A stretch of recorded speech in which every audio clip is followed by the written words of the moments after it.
Olá, bom dia, seja muito bem-vindo ao programa Agropantanal deste domingo. Vamos conferir então os principais destaques da edição de hoje.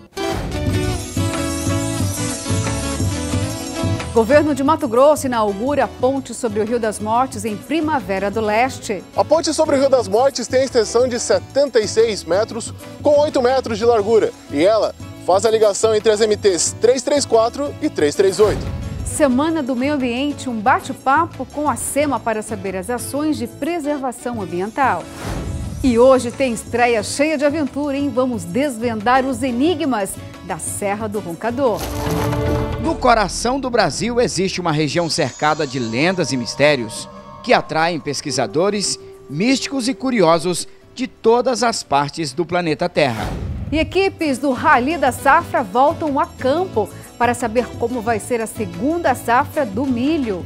A 18ª edição do Rally da Safra para avaliação do milho safrinha passou recentemente pela região médio-norte e oeste de Mato Grosso. Esta etapa está sendo considerada pelos organizadores uma das temporadas mais complexas dos últimos tempos. E no quadro Papo com Café vamos falar com o secretário de Agricultura Familiar de Várzea Grande, Fernando Serra. E no quadro Sabores do Cerrado, aquela receita maravilhosa para você fazer aí na sua casa ou na fazenda.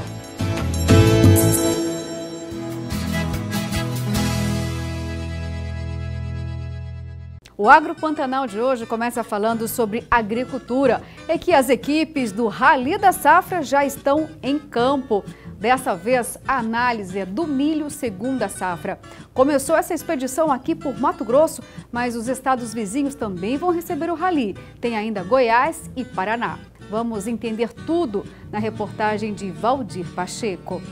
A 18ª edição do Rally da Safra para avaliação do milho safrinha passou recentemente pela região médio-norte e oeste de Mato Grosso. Esta etapa está sendo considerada pelos organizadores uma das temporadas mais complexas dos últimos tempos. De acordo com o agrônomo Pablo Reveres, que é coordenador da equipe que passou por Sinop, no Mato Grosso, para fazer um diagnóstico da realidade do milho segunda safra nas principais regiões, o Rally foi dividido em equipes. A safrinha está distribuída em 6 equipes, serão 6 carros percorrendo as principais regiões produtoras do Brasil, que são os estados do Mato Grosso do Sul, Paraná e Goiás. Juntas, essas regiões têm 85% do milho safrinha. Então, em 3 semanas distintas, a gente vai passar por essas regiões. Começando pelo Mato Grosso, que teve o plantio mais cedo, mais precoce. Depois a gente vai para o Goiás, que também tem um comportamento de plantio próximo do Mato Grosso. E depois a gente vai para o Mato Grosso do Sul e Paraná, no final do próximo mês, porque as lavouras lá estão bem mais tardias. As equipes usam uma metodologia para a coleta das amostras que já está consolidada há mais de 10 anos para mensurar a produtividade. Que a gente faz as medições de alguns critérios técnicos que possibilitam a contagem final de produtividade do hectare. Com isso a gente mede distância entre linhas de plantio, espaçamento entre plantas, quantidade de plantas em 10 metros, a plantabilidade dessa lavoura, se foi uma distribuição uniforme ou desuniforme, e também com relação às espigas a gente faz a contagem de número de grãos por espiga e quando as lavouras estão mais velhas a gente conta também o peso de grão e a umidade dos grãos. A gente tem um sistema digital, a gente tem um sistema que a gente passa as informações para um tablet, que depois ele já joga direto para o nosso servidor, que a outra equipe de escritório faz o tratamento desses dados, que depois faz o cruzamento com a relação com as safras anteriores. E daí a gente consegue fazer a comparação de números. Segundo a equipe, esta é uma safrinha que não terá o seu potencial expressado a campo devido à irregularidade climática que tem afetado o milho de forma muito severa. De todos os grandes estados produtores e até os menores, como Minas Gerais e São Paulo, Mato Grosso dá para dizer que é o que sofreu menos, não que não sofreu, né? Ele sofreu sim com uma irregularidade desde o começo da safra, porém os outros estados estão em situações piores do que o que a gente está vendo aqui no Mato Grosso. tem relatos bem péssimos, relatos de 70 dias sem chuva no Mato Grosso do Sul, no Paraná, que é onde a gente espera encontrar as lavouras em piores condições. Valdir Pacheco, de Sinop, para o Agro Pantanal. Olha, antes eu queria agradecer as imagens do Valdir Pacheco, né? Que coisa linda! A gente viu essa safra de milho maravilhosa e o rally sempre é muito aguardado, até porque o milho é uma das principais commodities de Mato Grosso, ou seja, com certeza precisa e merece ter uma tratativa muito especial. E até porque também não foi um ano muito bom, não, muito fácil para o milho. A gente já viu aqui no programa que um longo período de estiagem acabou atrasando aí o plantio. Aí depois algumas regiões de Mato Grosso, as precipitações é que acabaram aí prejudicando muitas regiões e aí o milho atrasou novamente. Mas agora a gente acredita que possa despontar e fluir naturalmente e com muita prosperidade. Vamos falar agora de um assunto que eu acho muito importante tratar neste momento de pandemia, né? Que é solidariedade. Santo Antônio do Leste, um município carente que fica a uns 350 quilômetros daqui da capital, recebeu ações sociais do governo de Mato Grosso. Cobertores e também alimentos foram encaminhados, isso para produtores rurais, indígenas e também para assentados. Vamos conferir. As ações sociais do governo do estado de Mato Grosso, como os programas Vem Ser Mais Solidário e Aconchego, chegaram desta vez ao município de Santo Antônio do Leste, localizado a quase 400 quilômetros de Cuiabá. Na cidade, a primeira-dama Virgínia Mendes fez a entrega de 400 cobertores e 150 cestas básicas aos moradores de assentamentos rurais e aldeias indígenas da região. Nós estamos entregando os cobertores do Aconchego, o Vem Ser Mais Solidário, e nós temos vários projetos também para o governo do estado, para a gente trabalhar mais ainda e poder ajudar mais ainda. E espero que possa falar de coração, que a senhora pode contar com a gente, a secretária Rosa. O governo do estado está à disposição para ajudar no que for preciso. No município, a secretária de Estado de Assistência Social e Cidadania, Rosa Maria Carvalho, destacou que este, como tantos outros programas sociais, só são possíveis devido ao equilíbrio fiscal, feito pelo governo ainda no início da gestão. O governo do estado do Mato Grosso conseguiu, num tempo recorde, em 2 anos, pôr a economia do estado em pé. Nós estamos aí no ano passado, distribuímos 330 mil cestas básicas no estado todo. Distribuímos 200 mil cobertores. Este ano, a pedido do nosso governador, nós já fizemos um processo licitatório de 534 mil cestas básicas. Para o prefeito do município, José Arimateia, com a economia enfraquecida neste momento de pandemia, grande parte dos pouco mais de 5 mil habitantes de Santo Antônio do Leste enfrenta grandes dificuldades. Eu só tenho a parabenizar, né, o governo, a primeira-dama Virgínia, por essa iniciativa, né, de ter esse olhar voltado para as pessoas que necessitam. E é de muita valia aqui para o município, né, onde que a gente tem uma população, principalmente na área indígena, uma população carente que depende nesse momento totalmente da ajuda do poder público. Aparecida de Fátima da Silva, que é moradora do assentamento Matrinchã, afirma que tanto a cesta básica quanto o cobertor vai ajudar muito a família dela. Para se deslocar até a cidade não é fácil e por isso as doações feitas pelo estado chegam em boa hora. Chegou em boa hora, porque a gente a gente ganha só o salário da aposentadoria, mas está sendo bom, né? Que é uma ajuda que dá, sempre é bem-vindo, né? E a ministra Tereza Cristina da Agricultura participou do Fórum de Investimentos Brasil 2021. Na ocasião, a ministra trouxe dados importantes, muito relevantes do agronegócio, colocando o Brasil como o maior exportador de carne bovina e também aquilo que a gente já sabe, né? O maior produtor de grãos.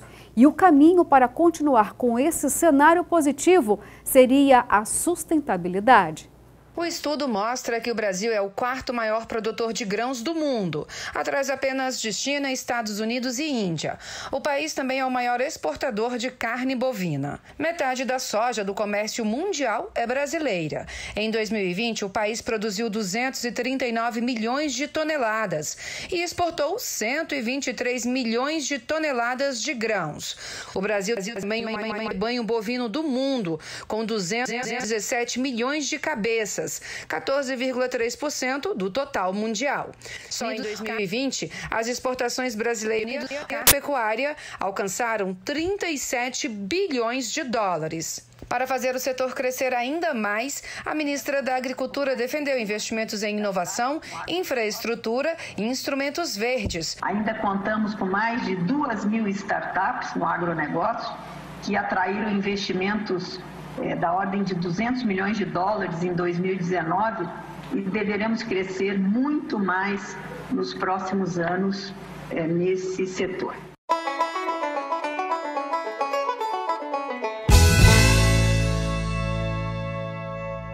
Vamos falar agora de meio ambiente. É que durante essa semana, a SEMA, a Secretaria Estadual de Meio Ambiente, realizou inúmeras ações justamente para tentar ter um controle sobre o desmatamento e ações também para a educação ambiental. E sobre este assunto a gente vai fazer um bate-papo virtual com a Superintendente em Educação lá da Secretaria de Meio Ambiente de Mato Grosso, que é a Vânia Márcia. Bom dia para você, Vânia.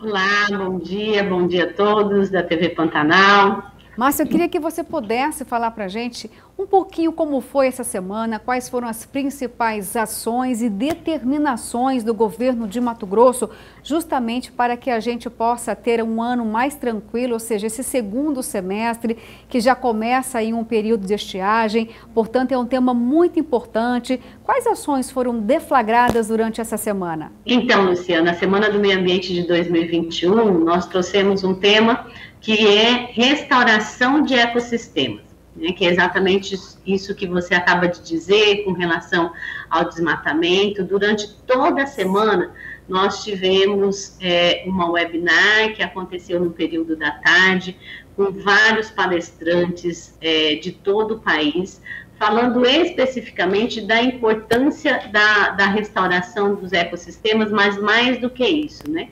O quanto é importante a gente cuidar para que não seja necessário recuperar as áreas depois. Então, nós falamos sobre a questão de técnicas, de várias alternativas para a recuperação de áreas degradadas. Tratamos também, Luciana, da questão da saúde e ambiente, né? O quanto essa própria situação de pandemia tem relação com a questão do meio ambiente, tem relação com a questão da pandemia, tem relação com a questão do desmatamento, das queimadas, dos incêndios florestais. Agora, Vânia, aconteceu algo muito importante durante essas duas últimas semanas, é que instituições ligadas também ao agronegócio deflagraram aí campanhas justamente de preservação ambiental. Existe alguma parceria com o governo? Todas as ações dessas instituições têm aí, no caso, uma aprovação, um reconhecimento de que todo esse trabalho, de fato, pode trazer algum resultado positivo, como a preservação ambiental e menos desmatamento e também queimadas? Sim, com certeza, né? Essas iniciativas demonstram que quando a gente diz que a gestão, ela precisa acontecer de uma forma compartilhada. Então, todas as iniciativas, todas as parcerias, elas trazem resultados muito mais rápidos e muito mais efetivos.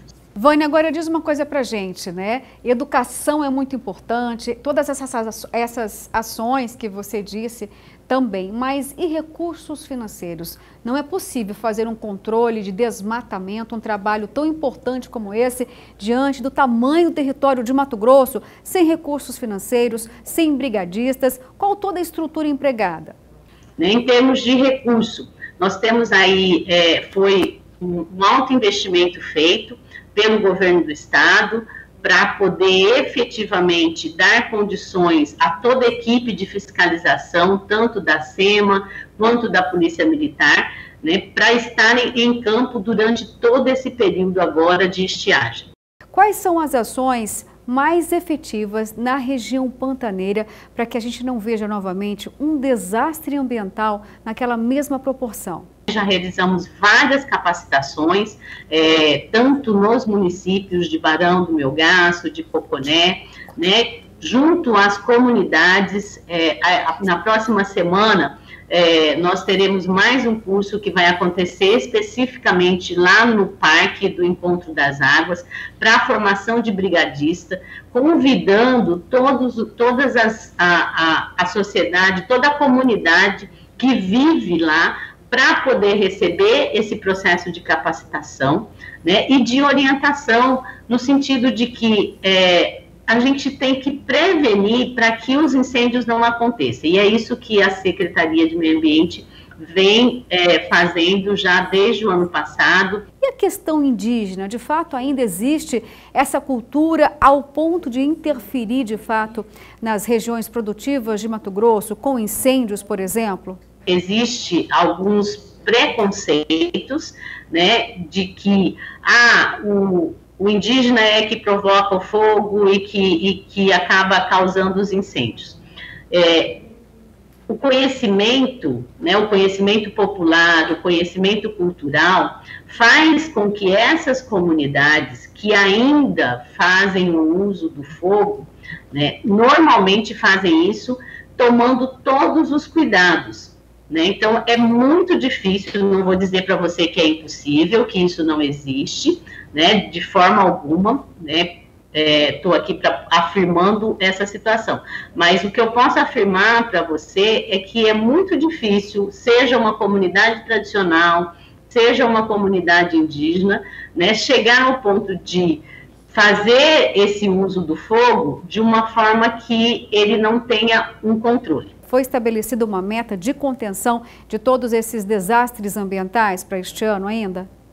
Nós temos um sistema que é o Sistema Planet, que é uma plataforma extremamente inovadora na história de todo o país, que hoje ela possibilita ao governo do estado de Mato Grosso a ter conhecimento das ações de desmatamento praticamente em tempo real.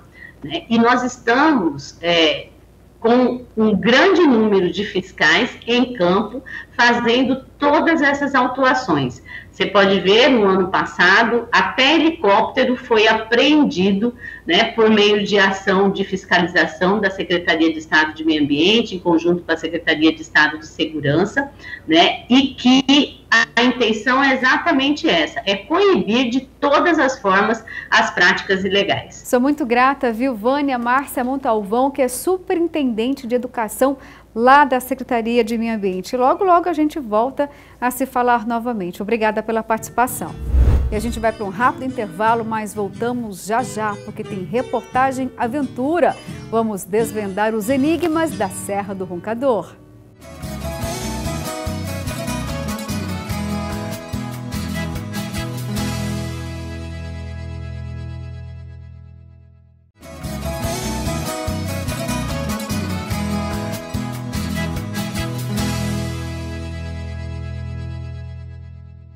E tem estreia aqui no Agro Pantanal, é que a equipe super talentosa de Genito dos Santos desbravou, sabe o quê?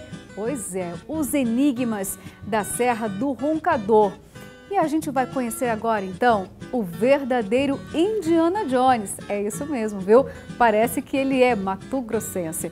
Vamos, então, embarcar nessa aventura radical cheia de história e de mistério.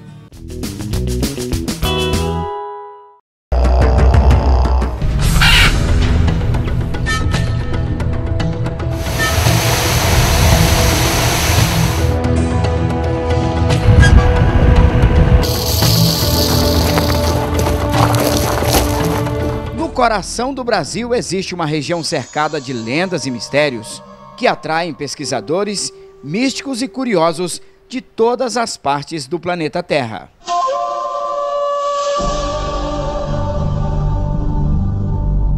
Este pedaço do Mato Grosso tornou-se palco das mais impressionantes histórias, relatadas por índios, escritores e pessoas de diversas culturas. E é neste cenário que ainda mantém características selvagens que a nossa equipe se aventurou para contar um pouco da saga do coronel inglês Percy Fawcett, que desapareceu misteriosamente com sua expedição em meados de 1925. A história desse personagem ficou conhecida mundialmente e se transformou em fonte de inspiração até para os maiores produtores de Hollywood, como na série cinematográfica intitulada Indiana Jones, criada por George Lucas e Steven Spielberg. No filme, o protagonista vive grandes aventuras em busca de tesouros perdidos em regiões misteriosas. Em 1925, Fawcett começava, exatamente aqui em Cuiabá, a sua última expedição. E começava também um grande enigma, que até hoje não foi decifrado. E ele teve muito interesse nessa questão, ele veio na busca da chamada cidade Z ou cidade Ibis, mas que na realidade nós podemos analisar também por outro ângulo, em função da imensa riqueza existente do subsolo e também da biodiversidade existente aqui nessa região. Era 4 de março de 1925, quando Fawcett e sua expedição chegaram a Cuiabá. Na capital houve muita demora no estudo das rotas e nos preparativos para a viagem prevista para durar 2 anos. Em 20 de abril do mesmo ano, a expedição seguiu rumo à Chapada dos Guimarães, em direção à aldeia dos Índios Bacairi, onde chegou em 16 de maio do mesmo ano. Descobri algumas marcas deixadas por cavalo no trilho maior. Seguimos então por este e acabamos chegando ao Rio Manso. O Rio Manso, do qual Fawcett falava, tratava-se do Rio das Mortes, que banha a cidade de Nova Chavantina. Aqui nos encontramos com o jornalista e escritor Arquimedes Carpentelli, autor do livro Portal do Roncador.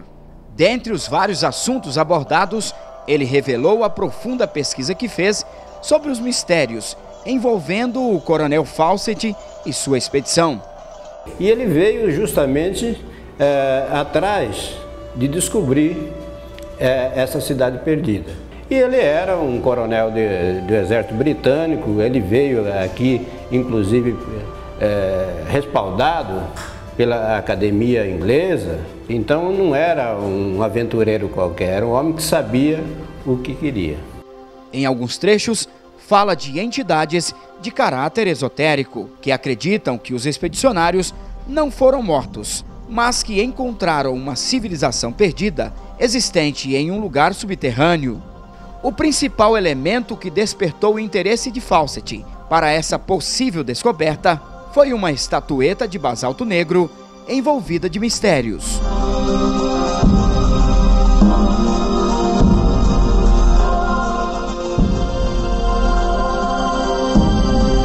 Tenho em meu poder uma imagem com cerca de 10 polegadas de altura, esculpida em um pedaço de basalto preto. Acredito fortemente que ela tenha vindo de uma cidade perdida. Há uma propriedade particular nesta imagem de pedra, a ser sentida por todos que a seguram nas mãos. É como se uma corrente elétrica atravessasse o braço da gente. O choque é tão forte que muitas pessoas têm sido obrigadas a largá-la. Os peritos do Museu Britânico nada souberam dizer-me sobre a origem desse objeto. Essa estatueta que Fawcett trazia, ela era uma chave, né? Com a estatueta abriria uma porta normal.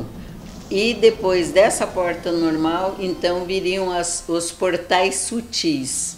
Nesse caso específico de Fawcett, era intraterreno. Mesmo com todas as facilidades de acesso dos dias atuais, enfrentamos muitas dificuldades. Para Fawcett e sua expedição, que passaram por aqui há mais de 90 anos, certamente era bem mais difícil.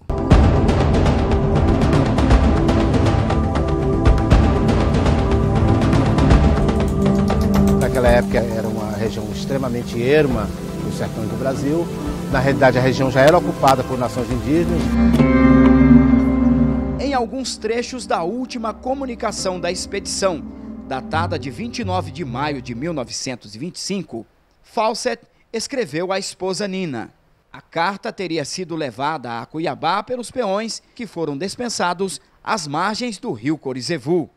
Espero atravessar de vez esta região em poucos dias.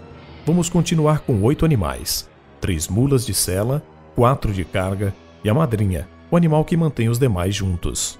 Calculo entrar em contato com os índios dentro de 1 semana ou 10 dias, quando poderemos chegar até a queda d'água de que tanto falam. Estamos aqui no acampamento do Cavalo Morto.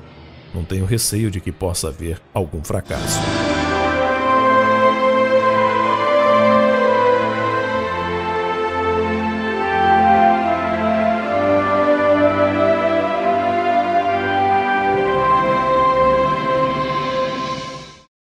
Que aventura incrível, hein? Olha só, os enigmas da Serra do Roncador. Deu vontade de conhecer, né? Pois é, vale a pena. E a gente viu que tem até o Indiana Jones. Mas essa reportagem incrível com a equipe de Genito dos Santos não acaba por aqui não, viu? Tem mais na próxima semana. E agora, mudando de assunto, vamos falar de mito ou verdade na alimentação. Pois é, eu tenho certeza que você adora esse tema e eu também. Vamos saber então qual é o enigma também aqui do mito ou verdade de hoje. A maionese possui gorduras boas? Mito ou verdade? Pois é, hein? Fiquei muito curiosa, porque quem é que não gosta de uma maionese? Praticamente faz parte, né, da alimentação de todo mundo. Mas vamos saber daqui a pouquinho então se a gente pode usar ou abusar desse alimento que é muito saboroso. Daqui a pouquinho. E a gente vai para um rápido intervalo, mas eu volto daqui a pouquinho, porque tem assunto importante, hein? Vamos falar da agricultura familiar lá de Várzea Grande, justamente com o secretário da pasta. É daqui a pouquinho.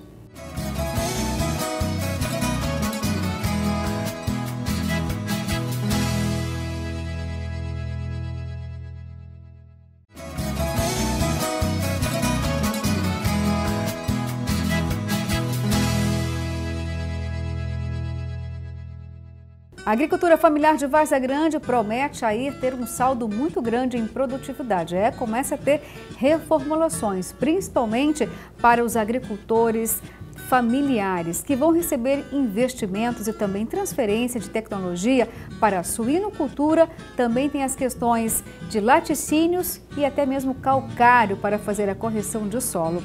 Sobre este e outros assuntos nós vamos falar agora no nosso quadro Papo com Café.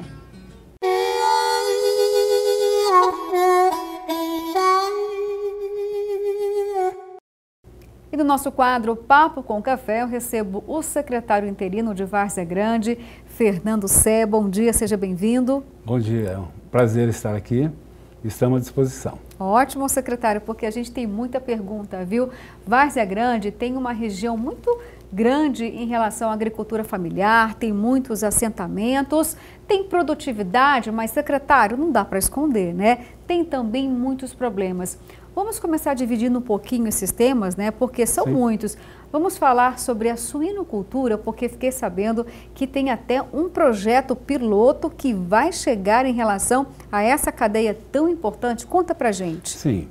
Nós recebemos essa boa notícia para Várzea Grande, que é uma notícia da importância, porque antigamente, como até hoje, nós produzimos o porco caipira. E o porco caipira, ele não tem os cuidados que a suinocultura exige. Hoje não. Hoje nós estamos nos preparando, junto com deputados e o governador, governo do estado, para que nós tenhamos em Várzea Grande um piloto de como é suinocultura. Então nós iremos começar desde a granja, que é aquela qualidade do ambiente onde o suíno vai ser criado. A alimentação só vai poder ser com ração, prevista só com ração, para não ter problema nenhum, nem de doenças principalmente. E vai existir, no final, a comercialização. Então é um ciclo que tem começo, meio e fim, que até hoje nunca tinha acontecido. Já existe aí mesmo que números parciais em relação ao número de produtores que tem essas pequenas granjas, né, que precisam de adequação, precisam de tecnologia. Tem uma estimativa da capacidade de atendimento desse projeto? Vai estender para quantos da agricultura familiar que trabalham, claro, com a suinocultura? Nós fizemos um levantamento assim, inicial, só para ter uma ideia do que seria isso. Rapidinho, em uma semana nós fizemos um levantamento. Foram 42. Nós passamos em várias comunidades e achamos 42 produtores aptos a receber esse programa. E, secretário, nesse projeto piloto, acredito que o senhor já citou aí, né, a questão da comercialização. Por exemplo, e as certificações para que depois, né, a comercialização desse produto seja alguma coisa efetiva, por exemplo? Essa é a certeza do programa, porque ele vai passar pela fiscalização, pela sanidade, e aí ele vai ser abatido em frigoríficos que tenham a possibilidade de fazer isso. Nós temos 3 na Várzea Grande, mas 2 eu acho que vão ser melhores pelo porte, que são frigoríficos menores, de atender essa demanda da suinocultura. Agora, a secretaria que está buscando, né, conhecer esses produtores, ou eles podem ir diretamente lá na prefeitura, lá na Secretaria de Agricultura Familiar, para ter informações, fazer o credenciamento? Como que eles conseguem ter essa relação próxima com o poder público? Nesse primeiro momento, nós precisamos fazer esse diagnóstico. Esse diagnóstico vai ser uma parceria da prefeitura com alguns outros órgãos. A Empaer, eu acredito que vai entrar, o Senar deve entrar junto com a gente também. Então, nós vamos fazer um diagnóstico real do que é a atividade em Várzea Grande. E nesse diagnóstico é porque existem vários questionamentos. Nós precisamos saber exatamente como que ele trabalhava, como que ele costumava lidar com aquela população, aquele plantel que ele já tem, né? Bom, tem a questão também das cooperativas de leite, né? Lá em Várzea Grande, já tem lá pequenos laticínios. Existe também algum trabalho em relação a esse segmento que é tão importante e esses produtos, secretário, estão cada vez mais caros, está pesando no bolso aí da população. E a gente sabe, a exemplo do que o senhor disse aqui da suinocultura, se ampliar a produção local, todo mundo ganha. Quem produz e também o consumidor, né, que consome esses alimentos todos os dias. O consumidor final vai ser beneficiado, o consumidor né? final também Perfeito. É beneficiado. E existe alguma coisa em relação aos laticínios, às cooperativas de lá? Na verdade, nós temos uma cooperativa só, que é de laticínio, né? A Cooper Grande, que fica lá no assentamento Sadia 1. Essa cooperativa, ela está com uma capacidade muito boa e está já fazendo ampliação. Então, assim, ela tem uma produção. O grande problema hoje é a comercialização. Existem N marcas de queijos e produtos lactosos que estão nas prateleiras dos supermercados. Então, a introdução de uma marca no comércio não é muito fácil. Sim. Ele tem a produção, ele tem o leite próximo dele e ele já está conseguindo tanto a produção boa que ele está buscando leite das regiões. Por exemplo, Livramento está fornecendo leite para a cooperativa. Eu acho que a Corizal me parece que também. Mas isso é porque ele quer aumentar a produtividade, a produção ser boa. Mas a comercialização é um passo muito importante quando se trata de uma cooperativa. Mas o bom preço também conquista o consumidor, né? Com certeza. Ele tem bons preços. Ele tem qualidade e tem bons preços. Agora a gente vai falar um pouquinho, né, sobre as lavouras, porque a correção do solo, secretário, é fundamental para ter uma boa produtividade. Também tem algum projeto em relação a calcário? Sim. O primeiro passo é você melhorar a qualidade da sua terra. Você não produz sem uma terra boa e sem água. E sol, né? São as 3 coisas importantes. Em Várzea Grande, o prefeito Calil conseguiu uma parceria com o deputado na Assembleia que nos forneceu 300 toneladas de calcário. E isso nós distribuímos em 6 comunidades que são as mais produtivas que nós temos lá. As que produzem folhosas, né, principalmente Limpo Grande, aquela região, e também nessa região do Sadia 1, onde nós temos que melhorar a pastagem para que a produção de leite cresça, né? Mas foram 6 regiões, o Formigueiro, Limpo Grande, Sadia 1, Sadia 3, Dorcelina Fulador, são regiões de que tem agricultura, né? Então, nesses locais nós levamos, que é para melhorar a qualidade do solo, é abaixar o pH e a produção melhora. Agora, secretário, o senhor mesmo disse, né, que sem um solo de qualidade, sem água, ou seja, sem sistema de irrigação, é praticamente impossível conseguir uma boa produtividade. Infelizmente, é uma grande reclamação a falta de irrigação, de água, de assentamentos, por exemplo. Tem alguma coisa, alguma novidade sobre isso? Porque a gente sempre cobra aqui no Agro Pantanal mais ações efetivas para a agricultura familiar e principalmente a questão da água, secretário. O prefeito Calil está conseguindo mais uma parceria, que são perfurações de poços artesianos na zona rural. Já existe em alguns locais poços, mas não é suficiente para atender a demanda da comunidade e às vezes a distância. Aonde está a água atende 10% da população, 20% daquela população produtiva, mas distante outros, né, daquela situação. Então, você vai levar a tubulação, quanto mais você distribui em tubulação, menor é a pressão. Então, às vezes, a água não vai chegar no local que a gente quer. Então, fica mais barato furar um outro poço num outro lugar e resolver a situação daquele pessoal que trabalha naquela outra região dentro da comunidade, né? E aí pode esbarrar na burocracia? Vai ser preciso passar pela Secretaria de Meio Ambiente de Mato Grosso ou não? O município tem autonomia para fazer essas intervenções, porque são pequenas. Não, mas passa pela Secretaria do Estado, a SEMA do Estado, mas não tem burocracia nessa questão, porque a nossa também é SEMA. Nós somos Meio Ambiente e Agricultura. Então, nós temos já uma cooperação técnica entre as SEMAs, que nós podemos dar agilidade para esse processo. Ou seja, é como se o município tivesse total autonomia, sem precisar se perder aí nessa burocracia muitas vezes. Não vai ter burocracia, mas o município não tem total autonomia para resolver isso, porque os poços artesianos têm que passar pela SEMA do Estado, é lei, né? É lei. Mas é o que eu digo, como nós temos uma cooperação técnica entre as secretarias, é muito mais fácil, facilita bastante. Flui o trabalho. Exato, é isso aí. Agora, secretário, tomara mesmo que toda a produção lá aumente. E aí, se aumentar, existe a possibilidade de que parte desse alimento, de toda essa produção aí, que recebeu muito incentivo, seja direcionada, por exemplo, também para a merenda escolar, porque é um grande incentivo para o pequeno produtor. Não, isso é uma certeza, né?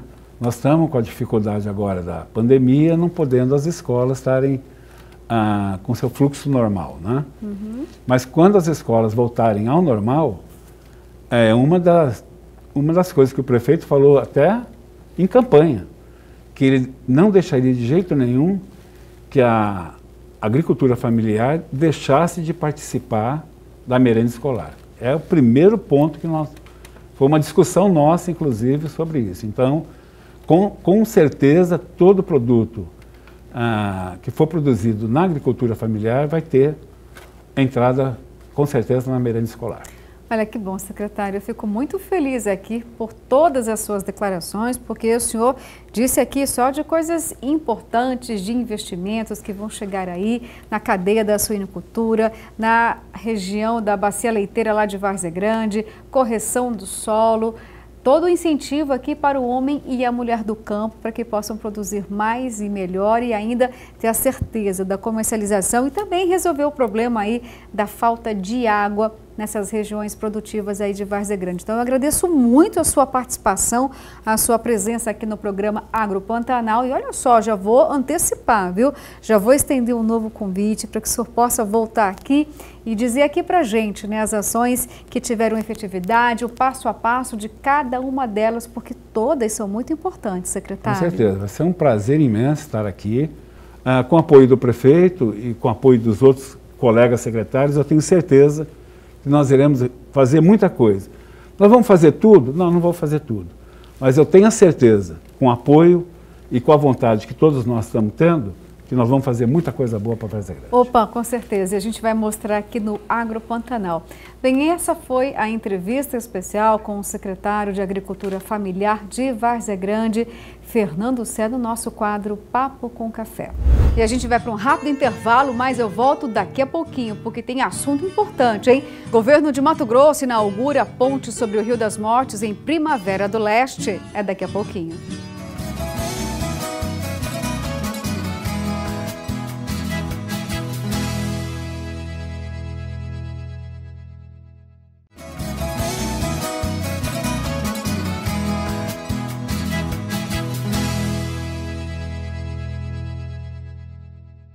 E o governo de Mato Grosso, através da Secretaria de Infraestrutura, inaugurou a ponte de concreto sobre o Rio das Mortes, isso lá em Primavera do Leste. Agora, com mais infraestrutura viária, o escoamento da produção agrícola daquela região vai ter um saldo muito positivo. Vamos conferir na reportagem. Leônides Santo Otonelli foi um dos principais fundadores da cidade de Primavera do Leste e agora a ponte que passa pelo Rio das Mortes receberá o seu nome como forma de honrar a quem sempre ajudou o município a crescer. A obra é o resultado de um convênio entre o governo do estado e prefeitura e vai melhorar a logística de escoamento da produção do agronegócio da região, além de aumentar a segurança dos usuários da rodovia. Essas parcerias que o governo do estado está fazendo com os municípios, com as associações, com os consórcios intermunicipais, com os produtores, esse retorno está sendo muito benéfico para o estado. Você traz tranquilidade para quem produz, porque sabe que vai ter uma estrada em condições de passar os seus caminhões com 70 toneladas, 75 toneladas, né? Não vai ter problema de caminhão cair. Agora, sabemos que isso tem muitas ainda no estado de Mato Grosso. E o governador Mauro Mendes está trabalhando muito para que a gente minimize os problemas das pontes de madeira no estado de Mato Grosso. A ponte sobre o Rio das Mortes tem extensão de 76 metros com 8 metros de largura e ela faz a ligação entre as MTs 334 e 338. Por meio do convênio entre estado e município foram investidos 5,8 milhões de reais para a construção da ponte, sendo 2,9 milhões repassados pelo governo do estado e outros 2,9 milhões investidos pela prefeitura, que foi a responsável pela contratação e execução das obras realizadas em tempo recorde. Procuramos a Secretaria de Estado, através do governador Mauro Mendes, o secretário Marcelo Padeiro, que de pronto firmaram essa parceria, onde ele falou, ó, a prefeitura coloca um, o governo coloca um, e assim nasceu esse projeto, que em tempo recorde, uma obra esperada em 8 meses, sendo entregue em 140 dias. O senador Carlos Fávaro participou da inauguração da ponte e destacou que a obra é reflexo de um intenso trabalho realizado pelo governo do estado desde o início da atual gestão para reequilibrar as contas públicas através de políticas austeras e controle de despesas. Hoje a economia do Mato Grosso continua forte, mas agora nós temos um governo forte, um estado forte, rating A, grau de investimento, que pode fazer obras como essa, obras em todas as áreas que a sociedade tanto espera, obras na área da educação, da saúde. Nunca se viu abertura de tantos leitos de UTIs, nunca se viu tanta pavimentação asfáltica, nunca se viu tanta ponte, nunca se viu os nossos professores recebendo tablet, a educação sendo modernizada, a construção de escola, enfim. A economia de Mato Grosso é forte, o estado é forte e quem ganha é a população. Quem passa pela estrada com frequência afirma que a nova ponte é um grande avanço na mobilidade de quem trafega pelas MTs 334 e 338. Você passa ali e não sabe se dessa vez passei, outra vez não sei, fica sempre assim. Agora com a pontusão dessa, o trem vai ficar show de bola. Vai ajudar bastante, né? Principalmente o transporte de grãos, né? Tanto no transporte de grão quanto na mobilidade dos carros também. Bom, essa ponte aí lá no Rio das Mortes, em Primavera do Leste, é apenas uma das mais de 5.000 pontes que o governo de Mato Grosso já anunciou. Ou seja, é um saldo muito importante aí, um plus para a agricultura familiar e também para o escoamento agrícola de todas as commodities de Mato Grosso. É até engraçado, né, a gente imaginar que um estado como o nosso ainda tem pontes de madeira e muitos trechos, infelizmente, é impossível passar. Por isso exige essa necessidade de estar substituindo as pontes de madeira por pontes de concreto. Não é um item tão moderno assim, mas é de extrema necessidade. E Mato Grosso ainda era carente de pontes de concreto. Mas que bom, então, que o governo de Mato Grosso firmou esse compromisso e deve entregar, sim, as 5.000 pontes. Agora chegou aquele momento para a gente conhecer um pouquinho mais sobre aqueles alimentos que nós amamos, né? Que a gente adora consumir e fica de vez em quando preocupado, né? Será que faz bem? Será que faz mal? Bom, vamos descobrir então agora no nosso quadro Mito ou Verdade. Vamos relembrar então qual era o alimento que a gente estava falando aqui. Olha só, a maionese possui gorduras boas. Olha só, gente, verdade, tenho certeza que você aí ficou até surpreso, né? E de fato é um alimento bom sim, porque tem gorduras vegetais, tem ácidos graxos e também tem ômega 3 e ômega 6. A gente sabe que o ômega é muito importante porque ajuda até mesmo a combater o colesterol ruim.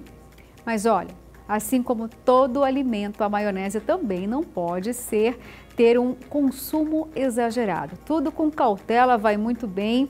Então, use aí com mais tranquilidade a sua maionese, porque de fato, né, ela fica maravilhosa em muitos pratos. Então, continue saboreando a maionese.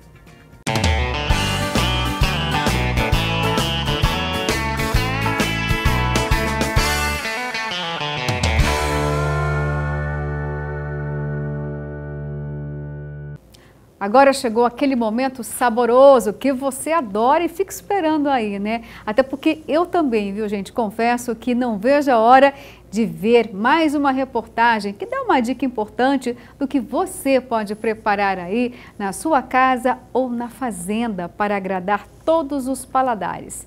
É o quadro Sabores do Cerrado.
Bem, gente, por hoje é só. Pois é, viu? O Agro Pantanal fica por aqui, mas olha, domingo que vem eu te espero novamente aqui com muitas notícias da agricultura familiar e também do agronegócio. E o meu desejo é que você ainda tenha aí um restinho de domingo abençoado e uma semana inteira muito produtiva. Fiquem com Deus, gente. Um beijo e até domingo que vem.